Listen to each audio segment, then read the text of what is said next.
देवरानी जिठानी का एक कमरा। हाय रे, आजकल तो एक कमरे में दो सगी बहन ना रहे, ऐसे में देवरानी जिठानी को साथ रहना पड़ जाए तो देखते हैं। देखो दोनों, ईना और टीना, साफ साफ बोल रही हूँ। मेरे दोनों बेटे गए हैं विदेश पैसा कमाने। यहाँ तुम दोनों दो कमरे इस्तेमाल करके बिजली फूंको, इसलिए मैंने छोटी तेरा कमरा दे दिया है किराए पर। जब तक मेरे दोनों बेटे वापस नहीं आ जाते, दोनों एक कमरे में रहोगी, ठीक है? पहली बात तो माँ जी, हमें ईना टीना बुलाना बंद करिए। मेरा नाम रमा और इसका नाम ज्योति है। अरे रमा ज्योति हो या ईना टीना मैं नहीं जानती। मैं तो बस ये बोल रही हूँ कि एक कमरे में गुजारा करो जब तक मेरे दोनों बेटे वापस नहीं आ जाते। सासू माँ, आप जानती है ना, दीदी के साथ मेरी थोड़ी कम ही पड़ती है। ऐसे में एक कमरे में रहना मेरे तो बस की नहीं है। हाँ तो मायके चली जा मायके। नहीं नहीं, ये मायके जाएगी तो घर का काम क्या मैं अकेले करूंगी? ना जी ना। सासू माँ, आपको दिक्कत क्या है? कैसे शादीशुदा दो औरतें एक कमरे में रहेंगी? जैसे मेरे दोनों बेटे विदेश में अकेले साथ रहेंगे। लेकिन वो दोनों तो भाई भाई है ना माँ जी। वो सब मैं नहीं जानती, जो कहा है वो करो। अब जेठानी देवरानी करती भी तो क्या, मान लेती है सास की बात। फिर दीदी, मैं ना पलंग अलग करूँगी। वो क्या है ना, रात में मेरी लात मारने की आदत है। हाँ, और लात खाने की भी। क्या क्या कहा? मैं किससे लात खाती हूँ? अरे मैं तो मजाक कर रही थी। वो क्या है ना, अच्छा ठीक है, अलग कर लो बस। वैसे भी मेरे मायके का बेड है तो मजबूत। मेरे पापा ने भी कम मजबूत बेड नहीं दिया था। तभी तो ससुर जी ने कानी उंगली से उठाकर बाहर कर दिया था। कोई इस कमरे से बेड हटाकर दिखा तो दे। तभी देवरानी हाथों से दोनों बेड को अलग कर देती है। भाभी, कर दिया। अब बताओ, कोई पुरस्कार भी रखा था क्या अलग करने वालों के लिए? हाँ ठीक है, शादी को इतने साल भी तो हो गए हैं। ठीक है, अच्छा कपड़े ना उधर वाली अलमारी में रख देना। अब दो जानी दुश्मन एक कमरे में शिफ्ट हो चुके थे। सोने तक तो मामला ठीक था, लेकिन रात में पति के फोन में घर की बुराई भलाई अब कैसे होगी, ये सबसे बड़ी समस्या थी। वो क्या है ना, मुझे पसंद नहीं है कि मैं और ये बात करे तो कोई सुने। अब एक कमरे में तो ये दिक्कत ही होगी ना। हाँ, जैसे मेरे पति का फ़ोन आता है तो मैं लाउड स्पीकर में डालकर मोहल्ले को सुनाती हूँ। देखिए दीदी, मुझे भी पसंद नहीं है कि इनके फ़ोन के बीच में कोई डिस्टर्ब करे। तो ठीक है ना, कमरा तो मेरा है, तो जाहिर सी बात है कि तुम्हारे पति का फ़ोन आए तो निकल जाना बाहर। हाय रे, देवरानी को तो ये बात किसी तीर से कम नहीं लगती। वो जोर जोर से चिल्लाती है और बाहर निकलकर अपने कमरे में जाती है, लेकिन उसके कमरे का दरवाजा कोई और औरत खोलती है। क्या है, कौन हो और क्यों चिल्ला रही हो मेरे कमरे के सामने? तेरे कमरे के सामने? अब ये मेरा कमरा है, चल निकल बाहर। ओए, पूरे 5,000 दिए इस कमरे के उस बुढ़िया को। और हाँ, मेरे पति के साथ मैं कोई बात कर रही हूँ, मुझे पसंद नहीं कि कोई मेरे पति और मेरे पीछे आए, समझी? ये बोलकर वो जोर से देवरानी के मुंह पर ही दरवाजा बंद कर देती है। देवरानी सास को देखती है, जो सामने खड़ी होकर थूक लगा लगा कर नोट गिन रही थी। बुढ़िया को तो बस नोट चाहिए, फिर दुनिया कहीं भी जाए। वो पैर पटकती जेठानी के कमरे में जाती है, जहां दरवाजा बंद होता है। लगता है जेठ जी का फोन आ गया। हाय रे, मैं क्या करूं? क्या पापा कहाँ शादी कर दी, जाहिल गंवारों के बीच। देवरानी भी बाहर जाकर पति से बात करती है और उसे सारी बात बताती है।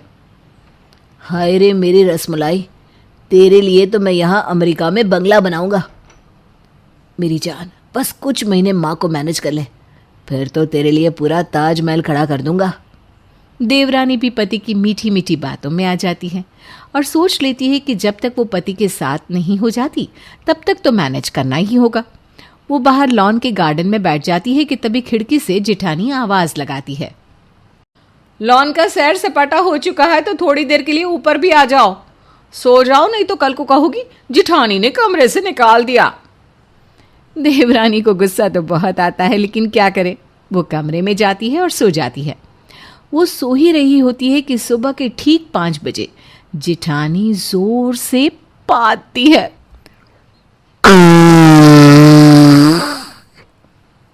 देवरानी हड़बड़ाकर उठ जाती है। नहीं नहीं भागो, पड़ोसी देश ने हमला कर दिया है, हमारे ऊपर बम फेंके जा रहे हैं, भागो भागो यहाँ से। ओए चुप हो जा, हल्की सी गैस निकल गई थी, सो जा, कुछ नहीं हुआ। देवरानी लाइट जलाती है। पूरा कमरा बदबू मार रहा था। हल्की सी गैस, तब ये हाल था। मुझे तो लगा हमारे देश में भी हमला हो गया है, पड़ोसी देश ने बम फेंक दिया। मैं तो डर गई थी हल्की सी गैस में। क्या होता अगर आप जोर से पाती। ओए नौटंकी, शांत हो जा, कोई ऐसी बात नहीं है, सो जा। लेकिन देवरानी को कहाँ नींद आने वाली थी। सारी सुबह किसी तरह करवट में गुजरती है। अगली सुबह देवरानी सासू माँ के पास जाती है। देखिए सासू माँ, एक तो मेरे पति साथ नहीं है, ऊपर से ये तुगलकी फरमान कि दीदी के साथ एक कमरे में रहूं, मुझसे नहीं हो रहा। तो मायके चली जा, रोहन आ जाएगा तो बुला लेंगे। नहीं नहीं, ये कहीं नहीं जाएगी। ये जाएगी तो घर का सारा काम कौन करेगा? भाभी प्लीज जाने दो ना मुझे। रात को भैया का फोन आता है तो आप मुझे बाहर कर देती हो, सुबह गंदे गंदे बात कर डरा कर उठा देती हो। भाभी प्लीज प्लीज जाने दो ना मायके। अरे उस बेचारे की उम्र हो गई है, गैस पर कंट्रोल नहीं रहता, तो क्या उसका मजाक बनाएगी तू? बात तो सही है माँ जी, गैस में कंट्रोल नहीं है, लेकिन उम्र तो वैसे बाली ही है मेरी। देवरानी सास बहू का ड्रामा देखती है कि तभी उसके फोन पर पति का मैसेज आता है। हाय रे, कितने बड़े घर की फोटो, लग रहा है ये खरीद रहे हैं। मैं तो चली अमेरिका। इनमें से तो मैं किसी को ना ले जाऊं। बड़ी बहू, लग रहा है छोटी पागल हो गई है, तभी खड़े खड़े हंस रही है। तो जा कमरे में। छोटी भी सोच लेती है कि चलो ना, थोड़े दिन की तो बात है, फिर तो अमेरिका में आराम ही आराम है। फिर एक रोज, हाय री, मेरी अलमारी से मेरी लाल साड़ी गायब है, कहाँ गई? कितनी महंगी साड़ी थी, कहाँ चली गई? तभी उसकी नजर जिठानी पर पड़ती है, जो उसकी लाल साड़ी पहनकर खड़ी होती है। अरे क्या हो गया छोटी, क्यों परेशान हो? वो क्या है ना, कुछ नहीं, बस कुछ ही दिनों की तो बात है, फिर मैं कहाँ, आप लोग कहाँ, क्यों? कहाँ का क्या मतलब है? देवर जी को छोड़कर किसी और के साथ जा रही हो क्या तुम? देवरानी को तो जेठानी की बात पर बहुत गुस्सा आता है। वो तो आप ही छोड़ रही होंगी जेठ जी को, जो मुझे कह रही हो। दोनों की लड़ाई में सास बीच में आ जाती है। क्या है, क्या मजाक बना रखा है? दोनों कमरे में जाओ, नहीं तो दोनों को घर से बाहर कर दूंगी। फिर सीधे तलाक के कागज पहुंचेंगे दोनों के घर में। दोनों बहुएं डर के मारे कमरे में चली जाती है। वहां जाकर, तुझे तो मैं इस घर में देखना भी नहीं चाहती हूँ। एक बार, बस एक बार मैं बाहर चली जाऊं, फिर निपटूंगी तुम लोगों से। हाँ, बाहर कहाँ जाओगी? आपको तो बड़ी बहू होने का फर्ज निभाना है, सासू माँ को देखना है मरते दम तक। मैं तो चली अमेरिका। बुढ़िया आई मुझे समझाने वाली। अरे शादी के 13 साल निकाल दिए बुढ़िया को देखने में, तुझे आए जुम्मा जुम्मा 2 साल नहीं हुए। तू बताएगी मुझे कि क्या करना है मुझे? भाई मैं तो चली पति के पास, समझी? ओह, तो लग रहा है कि जेठ जी ने भी इन्हें अमेरिका के सपने दिखा रखे हैं। लेकिन मैं तो नहीं रहूंगी यहाँ, कुछ तो करना ही होगा। डायरेक्ट बात करती हूँ। देवरानी जेठानी के पास जाती है। देखिए दीदी, अमेरिका ये गए थे, भाई साहब तो बस साथ गए हैं इनको सेटल करने। अब ये क्या नया नाटक है कि आप भी अमेरिका जाएंगी? तो क्या हो गया? इस घर में बहुत काम कर लिया मैंने, तू भी बहू है, तेरा भी फर्ज है, मैं ही क्यों पीसती रहूं?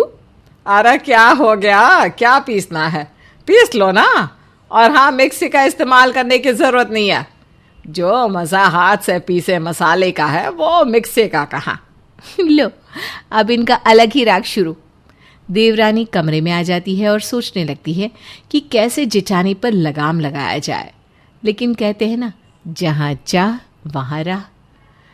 देख छोटी, मैं बड़ी हूं तो राज भी मेरा ही चलेगा, समझी? ना मायके जाना है और ना ही अमेरिका। यहीं रहो, घर का काम करो और सास की सेवा, समझी? चलो, मुझे नींद आ रही है, कमरे से बाहर जाओ। क्यों जाओ कमरे से बाहर? अभी तो जेठ जी का फोन भी नहीं आया। आ गया है, होल्ड में है। जाओ ना, बाहर निकलो अभी। देवरानी बाहर खड़ी हो जाती है। थोड़ी ही देर में अंदर से जेठानी की आवाज आती है। हाँ हाँ, हो गई बात, आजा अंदर। देवरानी अंदर जाती है। उसे शक होता है कि हो ना हो दाल में कुछ काला है। वो जैसे ही अंदर आती है, जेठानी मुंह पर चादर लेकर सो जाती है। क्या बात है जो दीदी जेठ जी से बात करने के बाद अपना मुंह नहीं दिखा रही? कोई तो बात है। वो बाथरूम में जाती है जहां उसे एक नीले रंग की डिब्बी दिखती है। जेठानी चादर के अंदर से ही कहती है, छोटी, कमरा शेयर करने की बात हुई थी, बाथरूम नहीं। मुझे पसंद नहीं कि कोई मेरा बाथरूम इस्तेमाल करे, बाहर निकल वहां से। लेकिन तब तक देवरानी वो डिब्बी खोल चुकी थी जिसमें रखे थे जेठानी के नकली दांत। हाय दैया, दीदी दांत नकली है आपके? अब तो मैं ये बात सबको बताऊंगी। जेठानी अब चादर के बाहर आती है और मुंह बुढ़ी जैसा बिना दांत का वो देवरानी से कहती है, छोटी, नाना किसी को ना कहना, वरना ये तो मुझसे तलाक ले लेंगे। माँ जी भी धक्के निकाल कर घर से बाहर कर देंगी। तो फिर आज से मैं जो बोलूंगी वैसा ही करना है। कल मैं चली मायके, फिर जाऊंगी अमेरिका। बोलो हाँ। जैसी तेरी मर्जी, हाँ चली जाना, लेकिन ये राज ही रहे।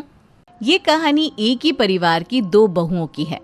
पहली है चंचल जो बहुत ही सुंदर है और दूसरी है मीनाक्षी जो बहुत ही आज्ञाकारी और संस्कारी बहू है। अरे बहू, सब तैयारी हो गई ना मंदिर की? कुछ छूटता तो नहीं? नहीं माँ जी, मैंने सब देख लिया है, एक बार आप भी देख लीजिए ना। मैं तो तैयार हो गई माँ जी, चलिए अब मंदिर के लिए निकलते हैं। अरे अभी मीनाक्षी को तो तैयार हो जाने दो, सामान रखने के चक्कर में बेचारी तैयार होना ही भूल गई। जा बहू, तू भी तैयार होकर आजा, फिर निकलते हैं। ठीक है मम्मी जी। जेठानी जी, आप ये सामान एक बार देख लीजिए ना। अरे तुमने देख लिया है ना, फिर देखने की क्या जरूरत है? अरे बहू, तू सामान की चिंता छोड़, उसे मैं देख लूंगी। जा जल्दी से तैयार हो जा, इसे कहने का कोई फायदा नहीं। शाम को, मम्मी कल मेरा ऐसे कंपटीशन है, मुझे समझ में नहीं आ रहा इस टॉपिक पर क्या लिखूं, कुछ बताओ ना मम्मी। अरे खुद से कुछ लिख लेना, मुझे परेशान मत कर। देख नहीं रहा मुझे कितना काम है। मम्मी आप फोन ही तो चला रही हो, प्लीज कुछ बता दो ना। इधर आजा, मैं बता देती हूँ। मम्मी कुछ काम कर रही है ना। थैंक यू देवरानी जी, इस घर में एक तुम ही तो हो जो मुझे समझती हो, और वैसे भी ये काम मेरे करने के लायक थोड़ी ना है। अरे लेकिन चंचल बहू, बच्चा तो तेरा है ना, तो तू ही उसकी मदद करेगी ना। कोई बात नहीं ना माँ जी, दीदी कोई काम कर रही है। अरे ये कोई काम नहीं कर रही, बस काम से बचने का बहाना ढूंढती रहती है। अपने मेकअप का सामान देख रही होगी पक्का।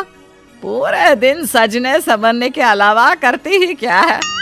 माँ जी, आप सबको तो यही लगता है कि करती ही क्या है, लेकिन अपने आप को मेंटेन करना किसी काम से कम है क्या?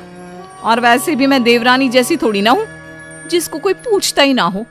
लोग तो मुझे देखते ही मुझसे पूछने लगते हैं और बात करने लगते हैं। आप नहीं जानती बाहर मेरी भी कोई इमेज है। हाँ, मुझे तो समझ में ही नहीं आता, तू ही तो जानती है सारी दुनियादारी, हम तो बेवकूफ है ना। अगले दिन, ये सारा सामान कैसे बिखरा पड़ा है? तुम इतने सुबह सुबह कहाँ जा रही हो? मैंने एक कमेटी ज्वाइन की है, उसकी ही मीटिंग के लिए जा रही हूँ। वो भी बिना नहाए? अरे कम से कम नहा तो लेती। अरे इतना टाइम नहीं है मेरे पास, और वैसे भी मेरा चेहरा देखकर कोई नहीं बता सकता कि मैं नहाकर नहीं आई हूँ। और ये परफ्यूम है ना, इसे लगाने से मेरे से केवल खुशबू ही खुशबू आएगी। फिर भी बिना नहाए कितना गंदा लगता है। अरे इतना ही है तो कुछ मीनाक्षी से सीखो, वो नहा धोकर तैयार होकर किचन में तुम्हारे लिए नाश्ता बना रही है। देखो मेरे पास ना तुम्हारी ये बातें सुनने का वक्त नहीं है, लेट हो रहा है मुझे, चलती हूँ मैं। और वैसे भी उसका पति क्या कमाता है सब जानते हैं। वो काम नहीं करेगी तो क्या राज करेगी। जेठानी नाश्ता करके चली जाती है। छोटे के लिए ऐसा मत बोलो, जितना कमाता है परिवार के लिए काफी है। और वैसे भी मैं जो कमाता हूं तुम तो उड़ा ही देती हो। कैसे सारा सामान बिखेर कर चली गई, क्या होगा इसका। ओह, थोड़ी देर में मुझे ऑफिस के लिए निकलना है। लीजिए भैया आपकी चाय, और आप सामान की चिंता मत कीजिए, बाद में मैं ठीक कर लूंगी।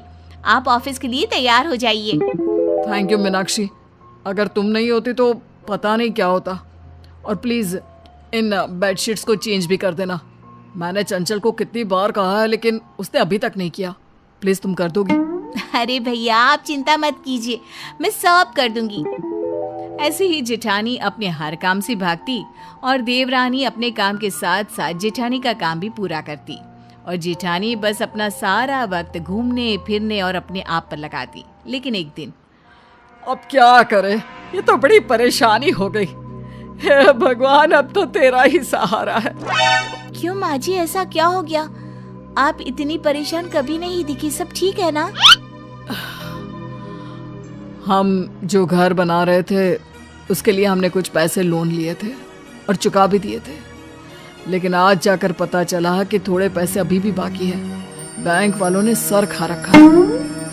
अब आप लोगों ने पूरे पैसे भर दिए हैं, तो अब कौन से पैसे बाकी हैं?